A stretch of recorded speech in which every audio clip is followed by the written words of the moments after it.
I feel empowered in the classroom when I walk in knowing that all of my kids are Hispanic. Giving them the tools to be successful in the future, I think, is my biggest accomplishment. Coming in and showing them by example, I did it. I was like you, I was sitting in that classroom and I'm in front of you now. If one of those kids grows up and becomes a teacher, that's my biggest reward. I had a science teacher in high school who I thought was amazing, and he really interested me in science. So I go to college, I major in science, and all the while I was thinking, I want to be a fireman. And then I got the paper for the interview. I had my suit laid out, taken a shower, shaved, ready to go, and I felt something very profound in my core that said, that's not where you're going. I really enjoy working with kids, and I thought, well, I can teach science. To be able to say good morning to my class, have them say good morning, Miss Pizarro, is amazing. I can't wait for that moment. I mean, wow, the little kids, they surprise you with the things they say. I don't call it work, because you just come here to have fun. I do the activities with my kids. I sit down next to them. I'm like, why wouldn't I want to do this the rest of my life? This is the power of teaching. Once you feel someone's soul, you want to hold on to that forever.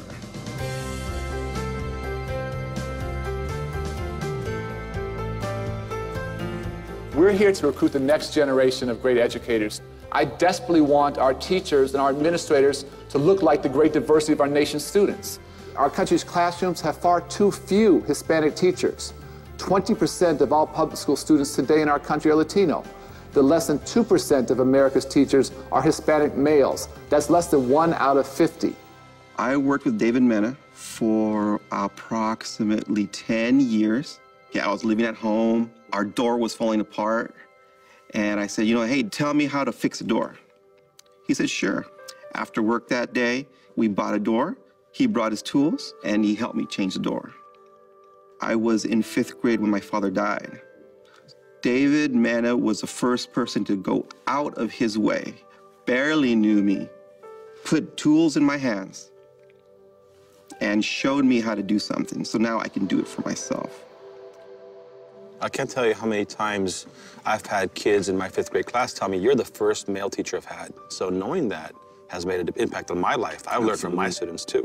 Latino young men want to make a change. And if they don't believe a teacher is a positive change in the community, they're not going to get into teaching. They got to believe in the mission of teaching, that we're out there to mold future teachers and doctors and lawyers and politicians. And it starts with us. Well, my only concerns about becoming a teacher is how I'm going to get through school soon enough and fast enough as I want to. It's going to take me more than 4 years because I don't have the financial support that I want right now. I'm taking it little by little, but I know I'm going to get there. Okay, you said you help out your mom. Why do you need to help out your mom? Why don't you use that money to get through college? That's what I do. I'm a Latino. We got to help our mom. I mean, what kind of man would I be if I don't help out my mom? She's a mother and a father to me. My family supports me by letting me live in the house because I have to make sure that I pay through my schooling. Hopefully, when I get a job as a teacher, I'll be able to make the money to be able to help them with paying their rent. Es un sueño hecho realidad que ella tenga una profesión. Cualquier momento que ella me necesite, yo le digo, estoy contigo. Adelante.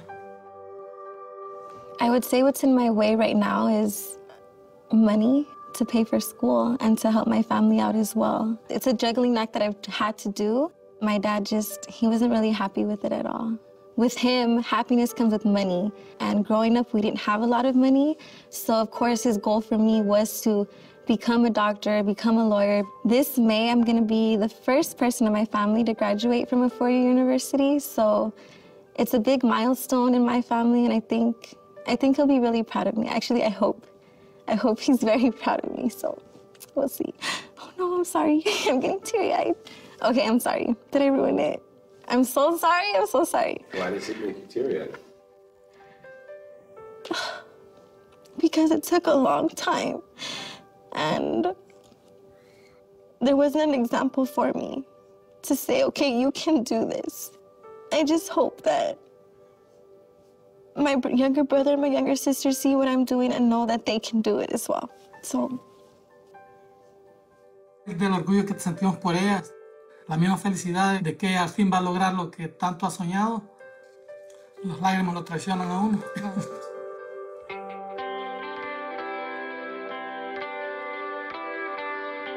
The Latino community is first and foremost about family. If we can appreciate that there are so many men and women who come from Latino families who have this value, we'll have some of the best teachers in our communities we've ever had. I think this is a generation of great passion, of great commitment to the community. And if you guys can step up and help lead your younger brothers and sisters, your nieces and nephews, I'm actually very hopeful about where the country goes. One day, I hope many of you will return to your community as teachers. One day, I hope you will return and thank your favorite teacher. And one day, I hope you will say, change begins with me.